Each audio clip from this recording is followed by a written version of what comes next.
award. And except those coming from Cheikh Ahmed Tidiane Chérif, Seydi Aliou Cissé used to go with Hadj Ibrahima, son of Baye Niass, to move themselves from the area that they live to go and meet the sheriffs where they are in order to give them what Baye Niass asked to do for this one. As far as other prominent persons are concerned, we can name also some religious guys who live here in Senegal. Among them, we have Serigne Fallou Mbacké,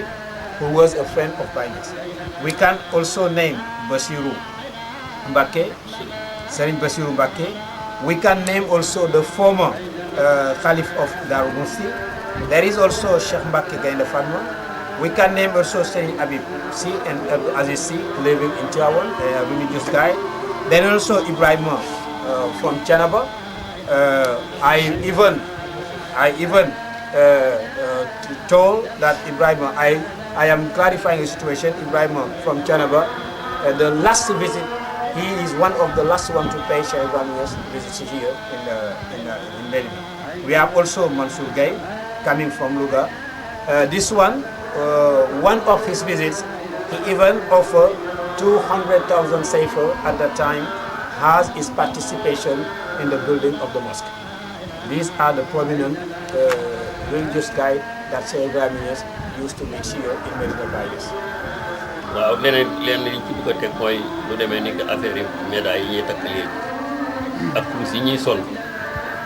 ak portele ñuy wékk loolu def ci amul dara loo xam ne lii Baye jëng na jëm. am na bés bàyyi ko màkk ñuy xebbi bagage yi màkk yi Abdou Khadir Tawsa mi sikkar suñ toog ci wax ne ñu tiim bagage yi di xebbi Baye daf ne nii loo ne di ne Abdou Khadir dindi li ci sa baat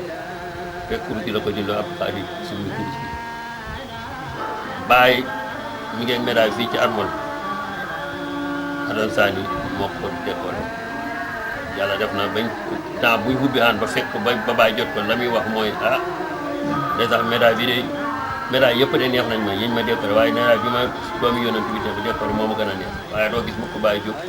topp médaille bi ci dënnam portele Ahmad Sukari ji mi ngi ci armol bi Ahmad Sukari ji silsila mooy bi gën a jege Cheikh Ahmad Tidiane Chérif radiyallahu anhu Baye temps buñ si ubbiwaan armor bi di liggéey dara ba jot portele bi Baye dafa naan sama portele sëriñ a ngi de sama portele sëriñ baa ngi waaye doo gis mukk laa de Baye wékku am na bési gàmmoo ay gan bàyyee ko bitim réew indi ay sëriñ indi nañ xaalis indi nañ yëre indi nañ dàll indi nañ mbaxan indi nañ laj koleñ waaye bañ indee nag ba indi ay borolo ba ñuy génn ron geneen buntu kër gi Baye xoone Jibril ne koy ñii danañ def lu ne jëlal kii demal nga gas konkoor nga suul Jibril la ngi fii ci këram Baye tëdd na fii bëccëg dégg ñuy sikar aw jigéen ba ko dën ma tee mu ne ñuy sikar ñan la aw jigéen lañ ma ne ko mu ne nuuñ fuñ na ma ne ko ñu ngi ci bitti mu ne aw jigéen dañ ne ci bitti di tudd yàlla ci kaw di génn yëkkati seen baat Mahmoud demal nga indi leen ñu dem wëri indi fii léegi nag da ngay gis jigéen ñu dengoo ci digg bayo bi di yuuxu ci kenn bi ci wax dara loolu mooy li nga xam ne jaadu yooyu daal war nañ koo tënk nit ñi xam ko te loolu buñ ko sukka ci ne Baye daana ko wéyal Baye mosu ci wéyal dara. One thing that we have to add, because we are in a point of ending because of time, we have to say that Baye Niass received many distinctions in his lifetime, symbolized by medals. But Baye has never taken a medal, putting it on one of his clothes or photos or whoever you may be, wherever it may come from, and then plug it somewhere in his room. He has never done that. One thing that we have to clarify this, there is one of Cheikh Ahmed Tidiane's sons. His name is Ahmed Sukoy. He is the one who gave Baye Niass his telling the weight of telling his bill, or we call his will. But whenever we open the suitcase and Baye in front of Baye, and he cited the papers that the latter gave it to him, he will simply say that this had been given to by my Cheikh, but never and never he took that paper and stick it somewhere in his room. We remember one day that people came from Nigeria with many distinctions, many honorable distinctions. When we opened the baggage, one of the baggage are symbolized by medals. Baye asked to call for Jibril's son. And when the latter came, he told Jibril, these people are ready to carry any kind of things, but take this and then go to have a very deep hole and then put it inside and you bury it. We can remember also that one day he was in his room hearing some of the women singing zikrs outside, and he called them and then tell, who are these women outside window whom I am hearing their voice? And then we call the woman inside.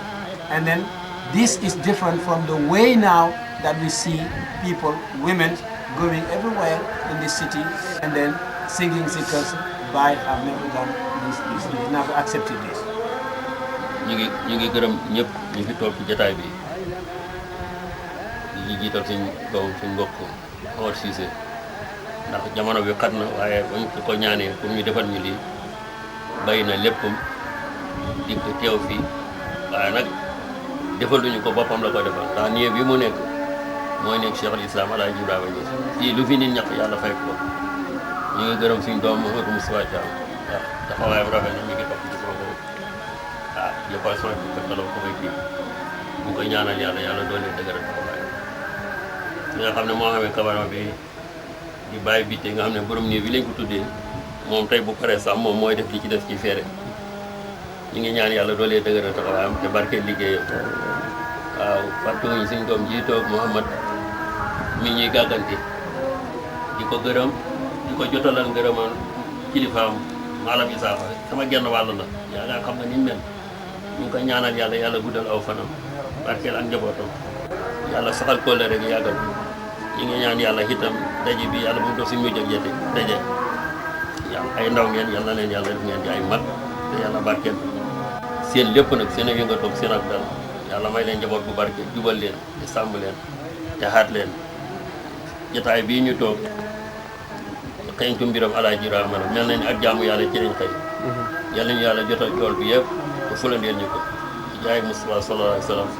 barke Cheikh Ahmad Tidiane Sërif radiyallahu anhu ci barke borom nii bii Alaaji Ibrahima Niass radiyallahu anhu allahumma salli ala sayyidina Muhammad wa sallim. We are in the end of our activities today, and we are praying God, the only one that is merciful, the only one who can reward any people. That all the activities that we did today might be, accepted by God, accepted by the Prophet, peace upon him, accepted by Cheikh Ahmed Tidiane, accepted by the owner of this room, Cheikh Ibrahima Niass. We are congratulating the one who was translating this interview, Mr. Omar Cissé, who is the son of me. And then I am congratulating at the same time also his colleague and his friend, Momath THIAM, and pray God to give them a long life. We are also congratulating the one next to Mustafa Muhammad Gali, the one who is taking care of this room today. We also cannot forget the cameraman who was named after El Hadj Ibrahima Niass, Cheikh Ibrahima Niass, and then we are congratulating everybody to pray God to give us long life in order to continue, because we know that talking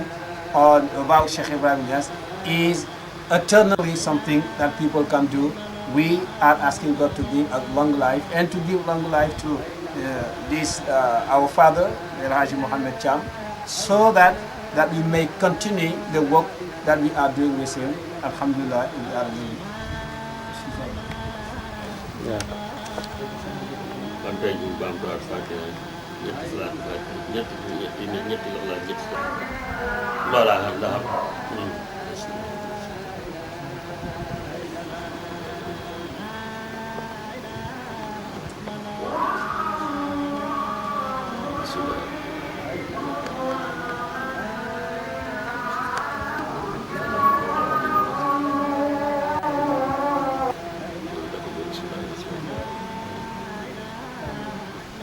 na yàlla nangu yaa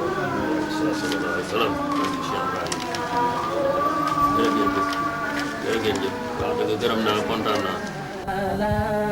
ilaha illallah la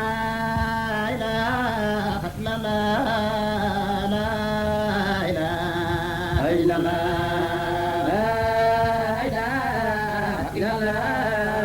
la ilaha illallah la